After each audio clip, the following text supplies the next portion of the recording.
All right, guys, welcome to the Janet's Project. This is TenNapel Tuesday. We are going on to week 3, so hopefully you guys have enjoyed the material so far. Last week, what I did is I just introduced you to just kind of a clump of graphic novels. Sometime in the midst of all this, there's going to be an unboxing of the new ones that we get with the Earthworm Jim and just the beauty that Doug TenNapel puts into his work. He recently put out a new channel, I talked about it last week, called Doug TenNapel in Exile Archives, where basically he's hoping to not get canceled, and so he's kind of spreading out his chips across multiple boards.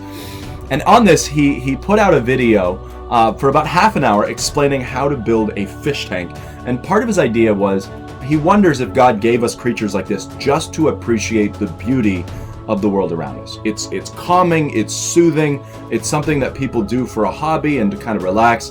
And so it's a beautiful thing to kind of see beauty in its work. Now, I have talked about this book for the last 2 weeks, but a thing of beauty that it is this book. Again, a lot of this design is superfluous. He says right in the introduction, he does black and white for a living. That's what he does. He doesn't do the coloring. These are all sent out and done by someone else. The art is his, but the coloring is stuff that other people do for him. It's part of the deal. So what he wanted to do is he wanted to work in his element, and he really wanted to do something that kind of broke some furniture, as he'd said. And so what he did is he put together this book. Now, you can go to the Kickstarter page. I believe it was Kickstarter. Indiegogo and Kickstarter were both going around the same time. But you can see kind of his original mock-up, which would have looked pretty cool. I will completely admit, I'd like to see a book that looks like that.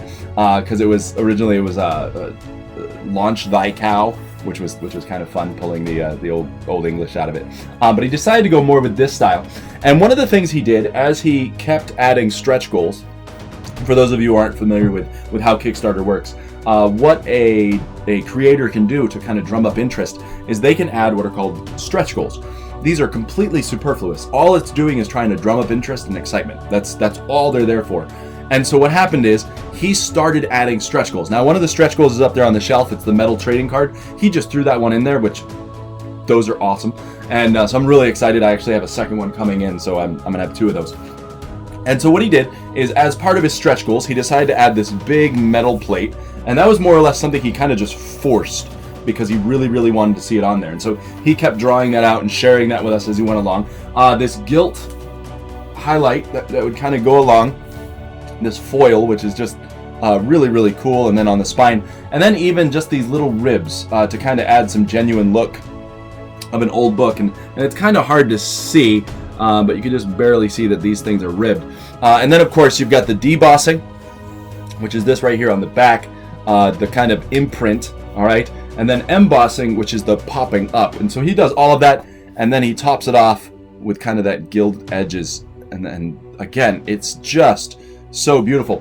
The other part that he did, so he has some guest artists that come in and do some work for him as well, and he really wanted to get this onion skin, which is, again, if you imagine like the pages of an old Bible, okay, and you got that really, really thin piece, and this obviously isn't what you would do in an old Bible, but you get the idea. And so what it is it's semi-transparent, and so you can kind of see right through it. And it is gorgeous. And then even all the way down to the little detail of the bookmark. All right, and so again, he put a lot of work into this. The one I would have loved to see that we didn't quite get there, he was hoping to put some metal on the edges here, and I that would have just looked metal. Anyway, and so you've got this book, and what he does is he puts a bunch of articles in here. So I want to kind of go over a few of these articles. I think they're really powerful. I think they're, again, he's a comic book artist. He constantly deprecates himself, but he's actually an extremely intelligent man. Knows a lot about philosophy, G.K. Chesterton, C.S. Lewis, all those apologists and scholars from the past. He reads them and he studies them. Now, what he says, I don't do color. Oh, sure, I've painted a lot of color portraits, painted figures, and done marker comps where I used a lot of red, blue, and green, but I never felt comfortable with color. That's why I have colorists digitally paint my black and white comics, because they see and feel things in that art spectrum that I don't. Likewise, I'm what people call opinionated. Now, it doesn't take long doing stuff with Doug TenNapel before you realize, yes, he's very opinionated. It's kind of fun. Audio Mullet is one of the podcasts he's on a lot. pretty much all the time. And he's actually, some people have left the podcast never to return because they called him like homophobic and stuff. Now, okay, other people were calling him that, and he's not. But you say anything that does not agree with the leftist narrative, and you're automatically labeled with homophobic. Now he goes on, he says, likewise, I'm what people call opinionated. I don't know how other people work, but I know what I know, and I'm not very flexible about those things.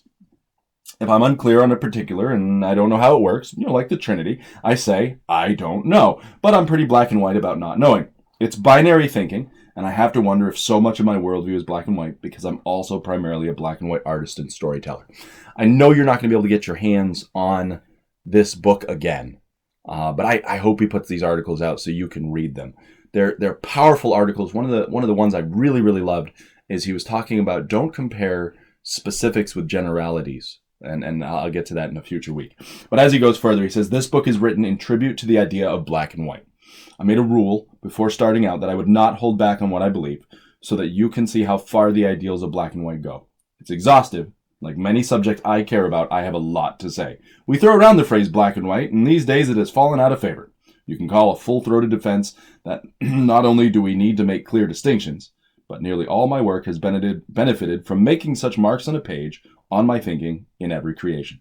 I would argue that we care because they're so black and white. Welcome to Earthworm Jim Black and White.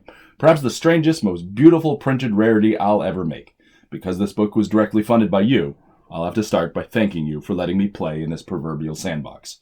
After making over 20 books, I can get stuck in a formulaic rut. Every once in a while, I long to make a book that breaks some furniture. If the words don't make you think, perhaps the art will. These are raw, untouched-up scans of the last 20 years of my inked comic pages. You'll see a few construction lines, pencil I failed to erase, dirt on the pages, and non-photo blue marks. You're welcome to form an opinion and to honor the theme of this book. I hope it's as clear as, well, you know. And then he signs it off, Doug TenNapel, November 12th, 2020. And so again, we're going to go over some of these articles, look at some of this content, look at some of the graphic novels that he's put out over the last few years, and I hope you guys enjoy it. We are going to continue with TenNapel Tuesday next week.